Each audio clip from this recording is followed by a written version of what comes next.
What is up, everybody? Happy Friday to you. Coffee cheers. Unplanned live stream. Just chatting real quick before I jump into the business of this Friday. It's interesting.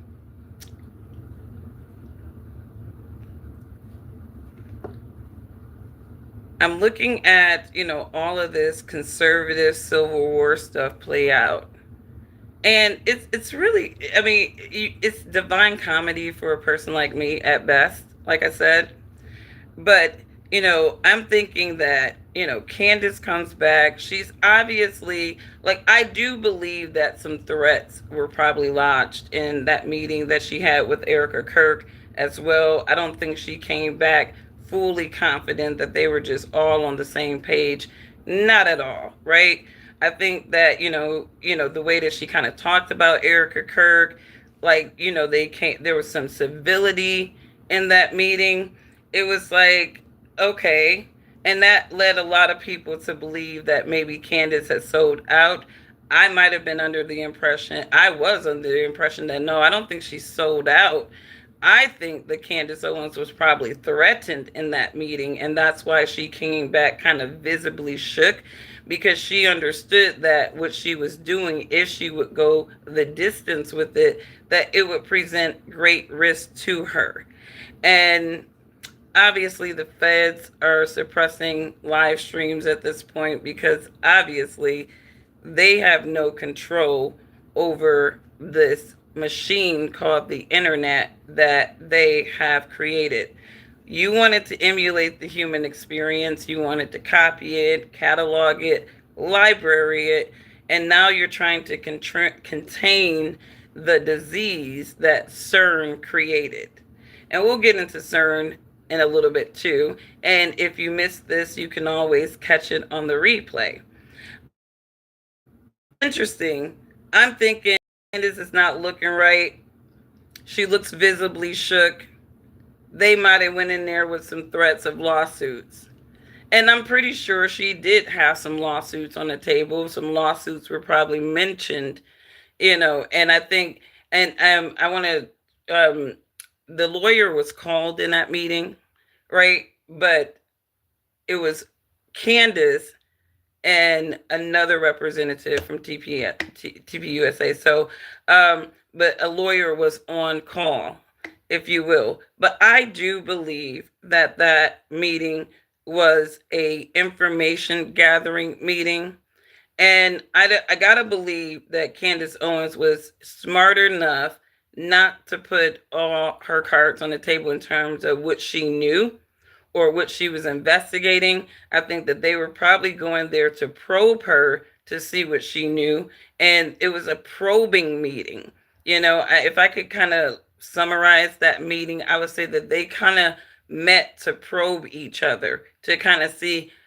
I think TPUSA was trying to see, okay, where could Candace go next with this? And I'm thinking that Candace is probably trying to confirm some things, some inconsistencies, right? But also trying to see what else would they divulge, right? And it's interesting because I'm thinking Candace is going to pivot from this because obviously there would be some lawsuits that I think would be probable. But then when I think about it, it's kind of like Brigitte Macron for Candace. And this is how Candace really sets people up too, is she is going to create the probable cause, the probable motive, right? And like for example, if TPUSA were to try to sue Candace, then obviously Candace is always going to be looking forward to that thing called discovery.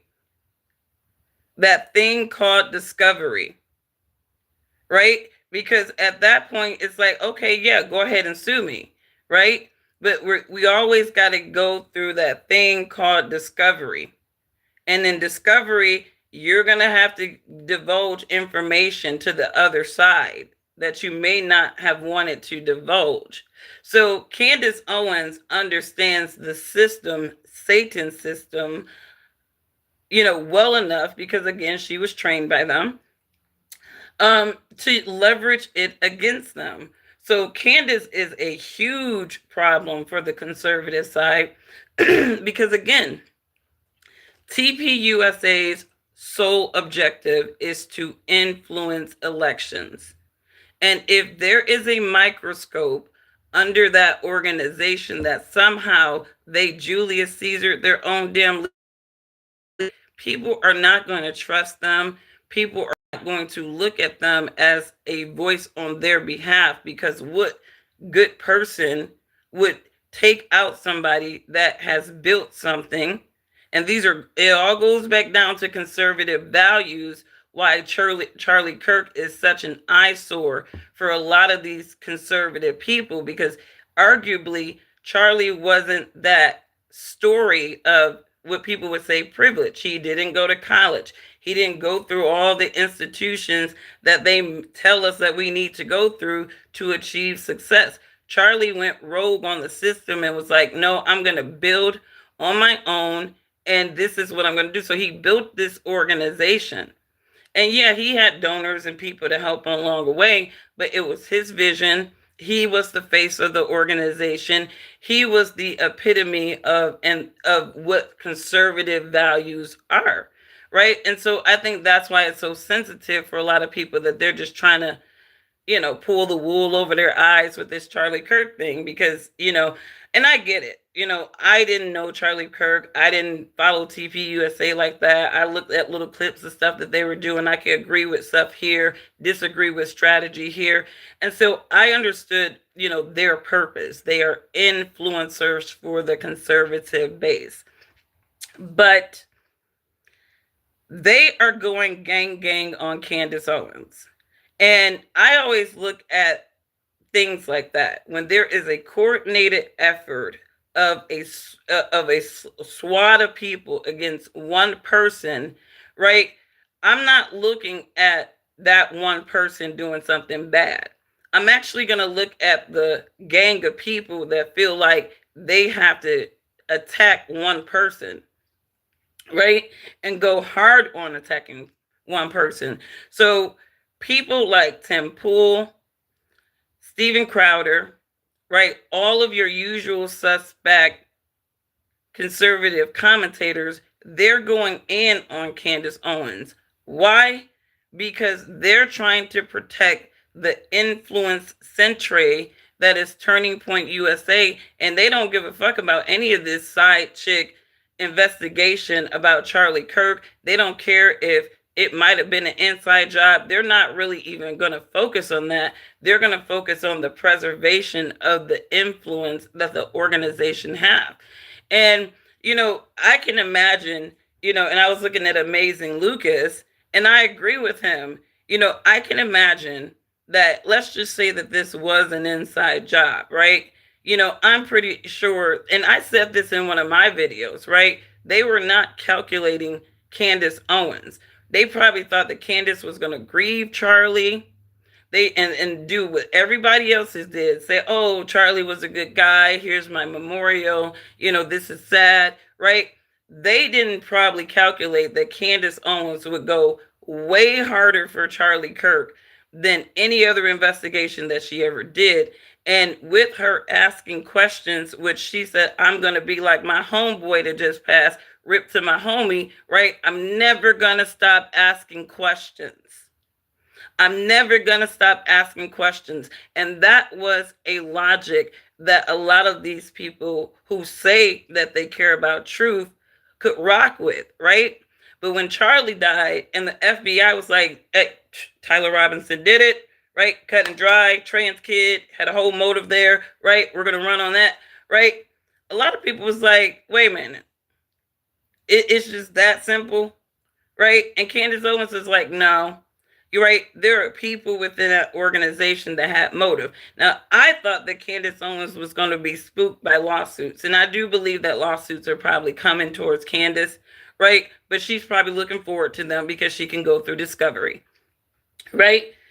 But Candace is going a distance.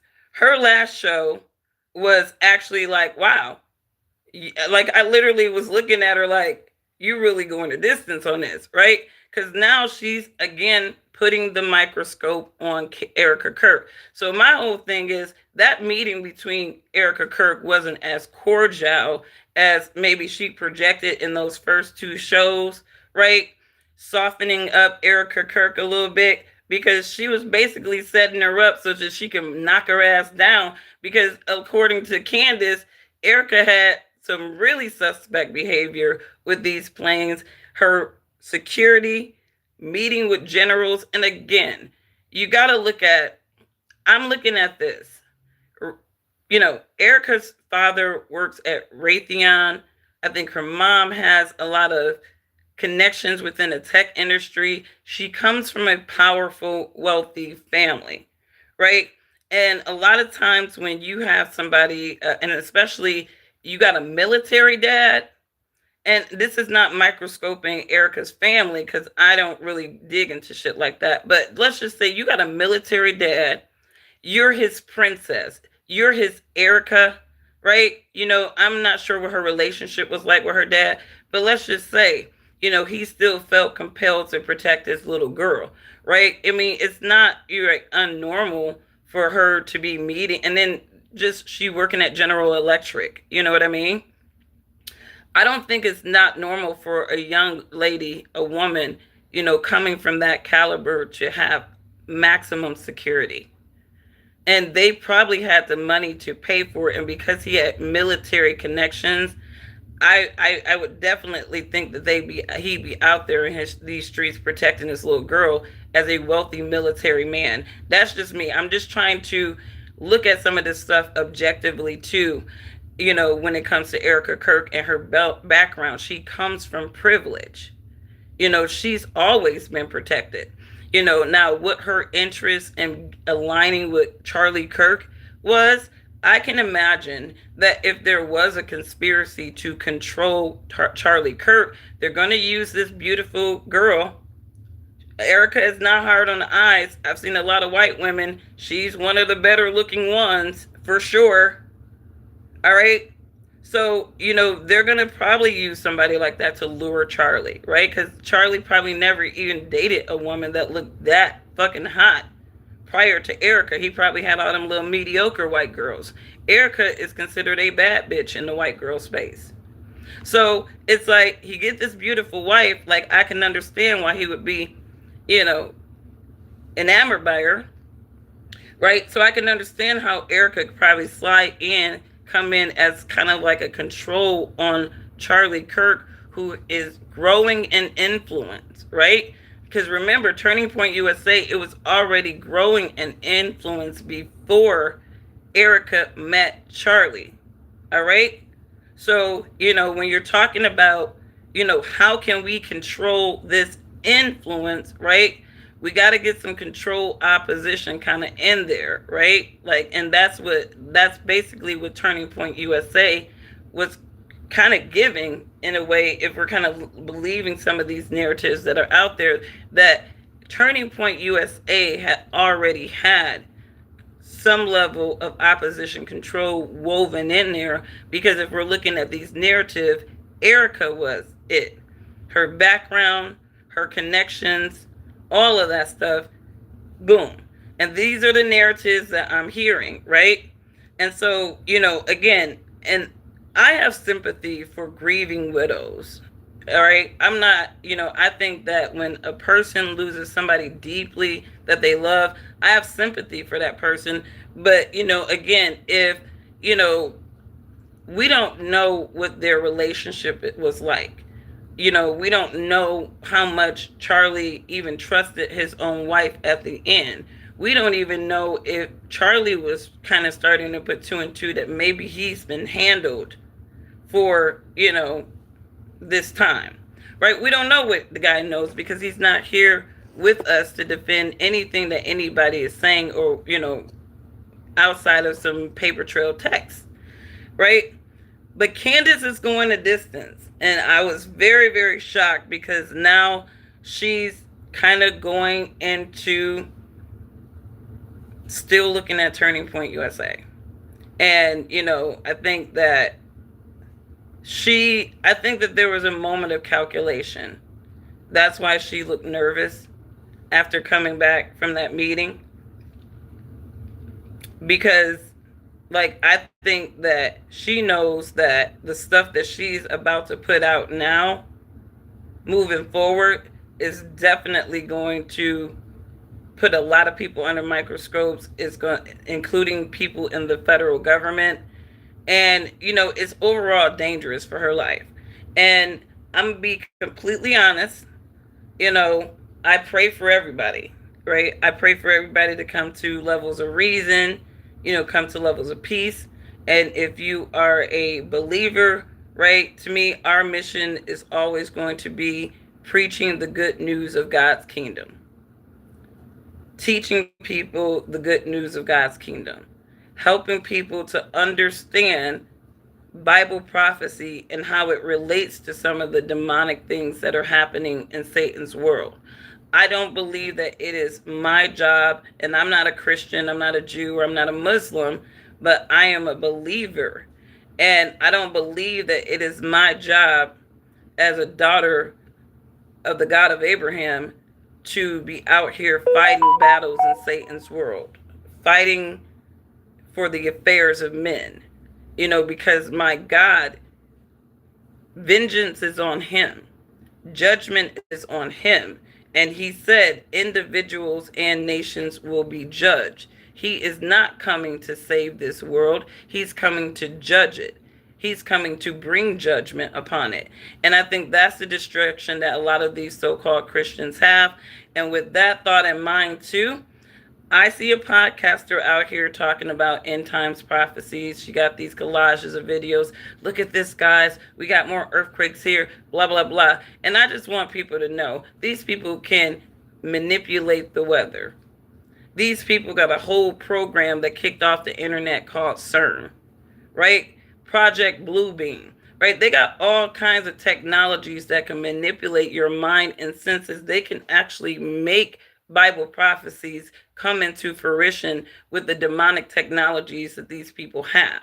So, with that being said, real individuals with discernment would not look at the manipulations of the technologies of men as signs. You would not look to the sky, and if they're projecting to you this image of a Roman Greek Jesus, that you're going to believe that, right? These people have technologies that can manipulate your senses. And for my true believers, all I'm going to say is always use discernment, right? You're going to know when something is truly coming from the Most High and when it is a manipulation by these demon inspired men in Satan's world. Okay? Just understand that mankind has technologies to manipulate your senses. I think that a lot of this shit they've been working on technology wise has been really based off of the revelation. They're trying to figure out a way to manipulate the revelation in the eyes of men so that they can take on this antichrist role. And so, again, I see what these demons are doing.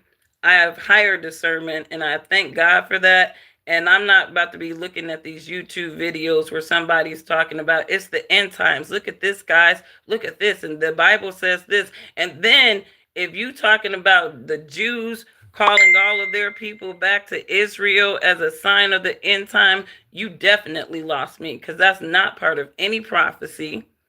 And people love to conflate the scriptures. They don't know the scriptures. They've been dictated by Zionists what they should believe in the word. So let me just tell you again, Zionism is demonized, and these people have technologies that can manipulate revelation prophecy to you. And I think those with discernment just, think about these words. Think about these words, because a lot of this shit is deeper and way more well coordinated than I think the average unlettered Christian would believe. And so you're going to be manipulated by the technologies of men, and you literally going to be thinking that it is your Jesus. Anyways, what's going on, everybody? I didn't want to stay on for very long. Just had some things I wanted to say. You said nobody cares about DEI Candace. A lot of people care about DEI Candace. And they made the narrative that Candace was losing supporters. I think the way she came back was a little weird, but I think that obviously that meeting was not as cordial as she kind of narrated it to be, because she's going hard on kind of putting a microscope under Erica Kirk right now. So she is, I think there was a little manipulation in that comeback, but she's definitely staying the course. And a lot of people care about DEI, Candace. All right. And if she was such a DEI hire, why is it that every single time she left somewhere, the influence went down, people didn't care, and people followed her spirit wherever she went? Like, Candace is not hurting right now because PragerU, because Turning Point USA, and because of the Daily Wire. They looking to figure out how to destroy her and coordinate her. So to me, if she was really a DEI hire, why is the DEI hire doing better than the damn companies that hired her ass? Riddle me that. See, you all love to cleave on to black inferiority, but then y'all want to cleave on and tether to our spirits, our intellect, because y'all can't do some of the shit that we do because you don't have the spirit. So stop hating on Candace Owens on that side, because all of those Zionists needed her to get some kind of level of traction of what the fuck they're doing. And every time she left, their shit went down, her shit went up. So don't talk to me about no damn DEI hires. Some of y'all are DEI hires and you don't even know it because you're nepotism babies. You wouldn't have got that job without your daddy. You didn't go in the mud and get anything. You had your daddy and your mama. So shut the hell up about that DEI, because nepotism babies are the first level of DEI in America. Believe that. But anyways, what's going on, Kevin? What's going on, William? I see you. I see you. What's going on, John? All right, you guys. Love your neighbor. Ask yourself, well, we're going to just keep following the conservative fuckery. And when you follow this, I also want you to pay attention to the fact that the spirits of some of these so-called Christians, they're wicked. They are so wicked. Matter of fact, when the conservatives are in war, you actually can see the wicked spirit revealed, and they're not running on godly righteousness. Their God is Satan, the devil, dressed as their Jesus. Yes, I said that. Your God is Satan dressed as Jesus. And because your God is Satan dressed as Jesus, a lot of you guys don't have the fruitages of the Spirit. A lot of you guys have wicked spirits attached to you, and that's why the demon is coming out of a lot of these Christians and Jewish Zionists. And the one thing I would like for Candace Owens to be a little bit more specific, because she's always focusing on the Jewish Zionists, right? She never focuses on the Christian Zionists. And that is just as big of a disease as the Jewish ones in America, right?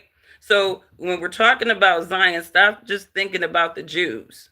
I think it's a little unfair, because you got a whole segment of Christian Zionists that they get to hide under the badge of Christianity, because they want people to associate Zionism with just Judaism or Jewish people or Israel, when Christians, there's a huge segment of the Christians who are Zionists as well.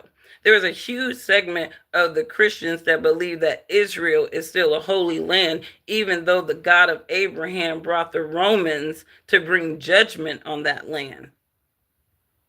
See, they want to victimize what the Romans did. The Romans, if you go back to the Roman history, they did not even want to destroy the second temple. That was not the missions of the Romans. And you go back to those writings, it was to be preserved.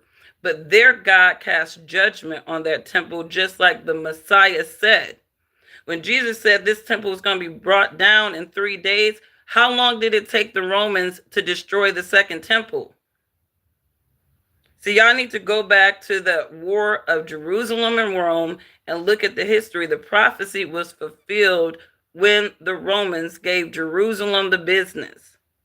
And that was a judgment That was a prophecy fulfilled. So this mockery of what y'all think is Israel, this holy land and all this bullshit, that is an unholy land. It has already had its judgment. And this mockery of the scriptures that people keep cleaving on to today, right, is going to be the reason why a lot of you guys are marked with the wild beast, because it's the Zionist Christians and the Zionist Jews who's going to bring in the son of perdition. So you guys keep your prayers up. Love your neighbors as yourself. If you would not disrespect or abuse yourself, do not disrespect or abuse your neighbor. And remember, real believers are governed by the fruitages of the Spirit. They are governed by the fruitages of God's Spirit. And yes, we are imperfect humans. I'm an imperfect human. I'm a sinner, okay? So I don't sit down in front of nobody holier than thou. But at the same time, it is that transformation. When we are being like Messiah, it is us reasoning on the fruitages of the spirits and being intentional and manifesting them in everything that we do.